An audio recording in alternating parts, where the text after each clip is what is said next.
कष्ट खूप होत आहेत, पण व्यापारामध्ये अजिबात वाढ होत नाही आहे. लक्ष्मी येते पण ती गल्ल्यामध्ये टिकत नाही आहे. तर त्याच्यासाठी हा एक तुम्हाला छोटा उपाय सांगतो, अवश्य करून पहा. हिरव्या रंगाची एक पोटली घ्यायची आहे किंवा एखादी छोटासा बटवा घ्या.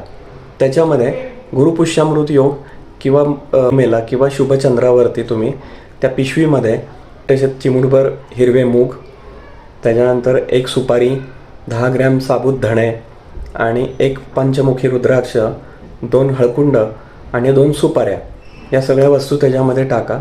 त्या सर्वप्रथम व्यवस्थित स्वच्छ करून घ्या. त्याच्यानंतर गणपतीसमोर बसा. गणपतीची पूजेला तुम्ही दुर्वा, एक लाल फूल आणि गुळ खोबऱ्याचं नैवेद्य दाखवा आणि त्याच्यासमोर बसून तुम्ही गणपतीचा जप करा किंवा गणपती संकटनाशक स्तोत्र म्हणा. आणि ही पोटली जी आहे ती तुम्ही तुमच्या गल्ल्यामध्ये ठेवून द्या. दर पौर्णिमेला त्याच्यावरती तुम्ही पुन्हा हीच प्रक्रिया करू शकता. आणि दरवर्षी मात्र ही तुम्हाला पोटली बदलायची आहे.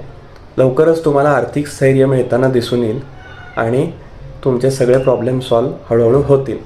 हा प्रभाव फक्त एका वर्षासाठी टिकतो, त्यामुळे पुढच्या वर्षी पुन्हा नवीन तुम्ही पोटली तयार करा. जर हा उपाय तुम्हाला उपयुक्त वाटला असेल तर याला लाईक करा, सेव्ह करा आणि आपल्या मित्रांसोबत शेअर करा. धन्यवाद.